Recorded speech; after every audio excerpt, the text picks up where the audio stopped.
ప్రస్తుతం మన స్టూడియోలో మనతో పాటు మాట్లాడేందుకు CBN forum founder and general secretary Genex Amar గారు ఉన్నారు. ఒకసారి వారితో మాట్లాడదాం. నమస్తే సార్. నమస్తే. ఎలా ఉన్నారు? గుడ్ అండి, బాగున్నాను. మీరు ఎలా? గుడ్ అండి, బాగున్నాను సార్. ముందుగా సిబిఎన్ ఫోరం ఎందుకు చేయాలనిపించింది అంటే ఏం చెప్తారు? బాబు గారు అరెస్ట్ అయిన తర్వాత నేను నాలాంటి వాళ్ళు స్వచ్ఛందంగా బయటకు వచ్చి చాలామంది పలు కార్యక్రమాలు చేశారు. మనం బయటకు వచ్చిన విధానం అందరినీ ఇన్స్పైర్ చేసింది, అది మీకు తెలిసే ఉంటుంది. I don't do sales and services to YSR party leaders and supporters అని పెట్టినాక అవును, నేను నెక్స్ట్ కూడా అదే అడుగుదాం అనుకున్నాను.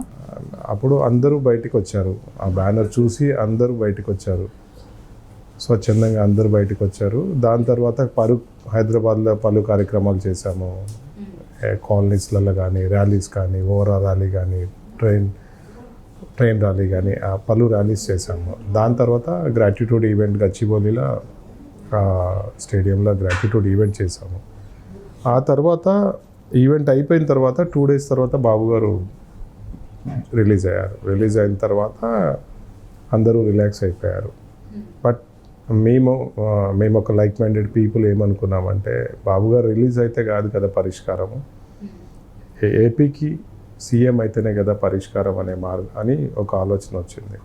అప్పుడు సీఎం కావాలంటే, బాబు గారు సీఎం కావాలని అంటే మనకు ఒక పేరు, ఒక రూపం ఉండి మనం ఒక టీం లాగా ఒక ఆర్గనైజేషన్ ఏదైతే సోషల్ ఆర్గనైజేషన్లో ఫామ్ చేయాలనే ఉద్దేశంతో అప్పుడు లైక్ మైండెడ్ పీపుల్తోని సిబిఎన్ ఫోరం ఒక సోషల్. మీరు సిబిఎన్ గారు అరెస్ట్ అయిన తర్వాతే కదా మీరు ఇది వైసీపీ వాళ్ళు ఎవరికి కూడా మేము కార్స్కి సంబంధించి ఎలాంటి డిజైన్స్ అయితే చేయము, అదేవిధంగా ఎటువంటి వర్క్స్ కూడా వాళ్ళకు అందించము, చేయమని చెప్పేసి అయితే మీరు బోర్డు కూడా పెట్టేశారు. అసలు ఏంటంటారు అంత ధైర్యం?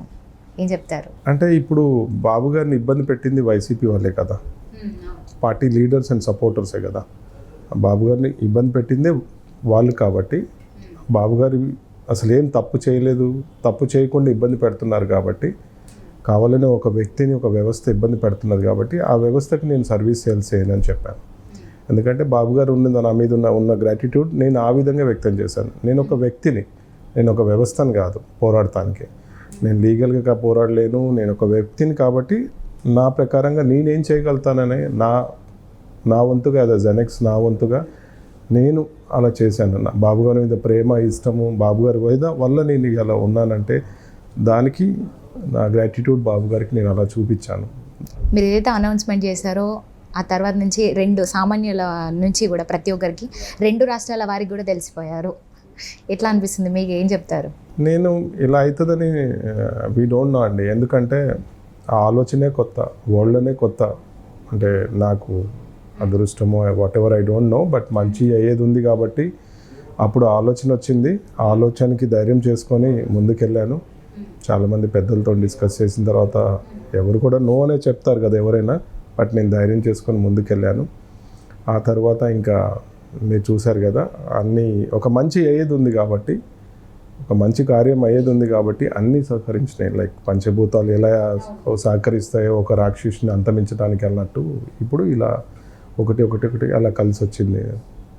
లేకపోతే వాష్అవుట్ అయిపోయాడు. ఇంకా లేకపోతే నేను కనిపించేవాడిని కాదు, జెనెక్స్ అనేది కనుమర లేకుండా పోయేది.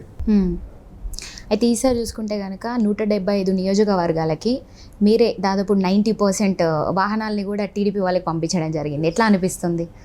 అంటే వాళ్ళ ప్రచారానికి కూడా అంత అంటే అదృష్టం అండి. ఎందుకంటే బాబు గారిది ల్యాండ్ క్రూజర్ ఏదైతే బాబు గారు ప్రచారం వాడతారో అది డిజైన్ చేసే అదృష్టం నాకు వచ్చింది. తర్వాత బాలయ్య గారికి స్పెషల్గా డిజైన్ చేసి ఇచ్చాను హిందూపూర్లో ప్రచారం చేయడానికి. మేడం వసుంధర గారు పర్సనల్గా మాట్లాడి దగ్గరుండి చేయించారు. దాని తర్వాత పిన్నసాని గారు కానీ, అమలాపురం హరీష్ బాలయ్య గారు కానీ, గన్నవరం వెంకట్రావు గారిని, చింతమనేని కానీ, ఉదయగిరి సురేష్ గారు కానీ, అట్లా అందరికీ అంటే ప్రచారం వెహికల్స్ లైక్ శ్రీకాంత్ బాబు గారి ఇన్ఛార్జ్ కుప్పం, అక్కడ శ్రీకాంత్ గారి కాన్స్టెన్సీలో ఒక 30 వెహికల్స్ వేసాము. అట్లా కొన్ని hundreds of వెహికల్స్ వేసామండి.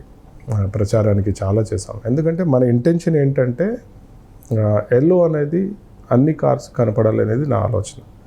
సైకిల్ గుర్తు, ఎల్లో గుర్తు అనేది అందరి మైండ్లో ఇన్సర్ట్ చేయాలనేది నా ఆలోచన. అందుకనే స్వచ్ఛందంగా ఎవరి దగ్గర డబ్బులు తీసుకోకుండా ఎల్లో కార్కి పైన ఎల్లో ర్యాప్ చేసేయటం అనేది స్వచ్ఛందంగా చేసి ఇచ్చాను. నా వంతుగా నేను స్పాన్సర్ చేశాను అది. ఎందుకంటే బాబు గారి వల్ల ఇది కాబట్టి గ్రాటిట్యూడ్ టు బాబు గారు ఉంటుంది, ఆబ్వియస్లీ ఉంటుంది. మీరు చూసుకుంటే కనుక టీడీపీ సిబిఎన్ గారికి వీర అభిమాని, టీడీపీ పార్టీకి అనుకోవచ్చు. మరి ఒక పక్క టీడీపీ చూస్తేనేమో ఎప్పుడు కూడా ఎల్లో ఉంటుంది, మీరేమో అంటే ఎప్పుడు చూసినా రెడ్లో కనిపిస్తూ ఉంటారు. ఏంటంటారు? అంటే ఇది ఎప్పటి నుంచి మీరు ఇలా ఫాలో అవుతారు? రెడ్ అనేది ఆల్మోస్ట్ 10 years బ్యాక్ నుంచి ఫాలో అవుతున్నానండి నేను. నా కార్స్ కూడా రెడ్ ఉండేవి. అదే ఓకే. పరిస్థితుల ప్రభావం వల్ల కార్స్ ఎల్లో అయినాయి కానీ రెడ్ కావాలి. ఎందుకంటే నేనైతే ఎల్లో కాలేను. ఎందుకంటే నేను పార్టీ వ్యక్తిని కాదు, బాబు గారి అభిమానిని. నేను బాబు గారిని అభిమానిని కాబట్టి పార్టీ ఎవరైతే వ్యక్తులు ఉన్నారో వాళ్ళకి ఎల్లో చేయాలని చూస్తున్నాను. నేను ఎల్లో అవ్వాలని కాదు.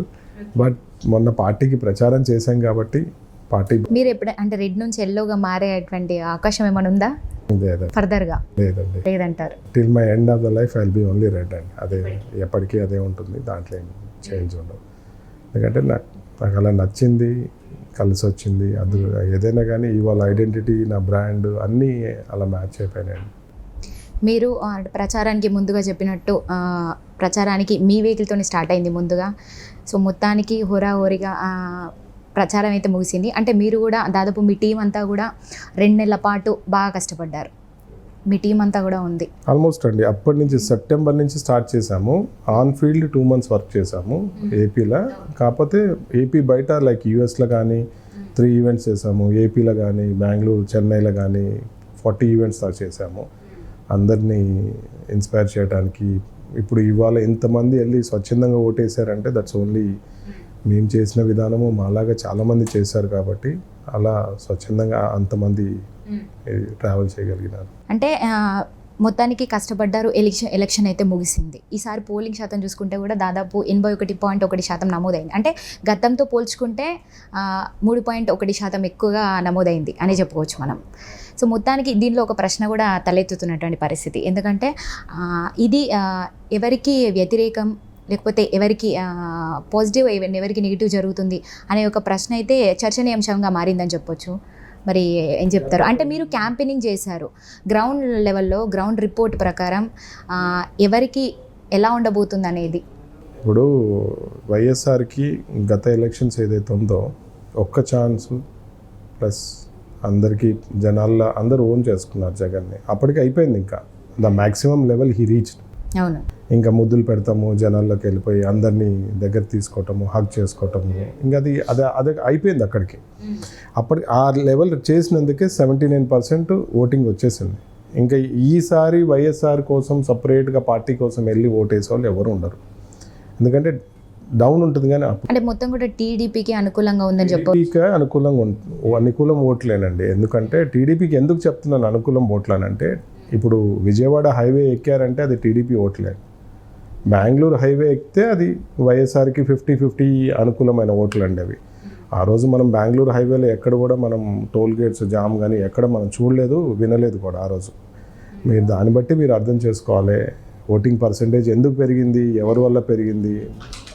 మాలాంటి వాళ్ళు ఎంతోమంది అండి, మీ మొక్కలమే కాదు, మేము ఎంత చేసామో మాలాగా మిగతా వాళ్ళు కూడా అంత చేశారండి.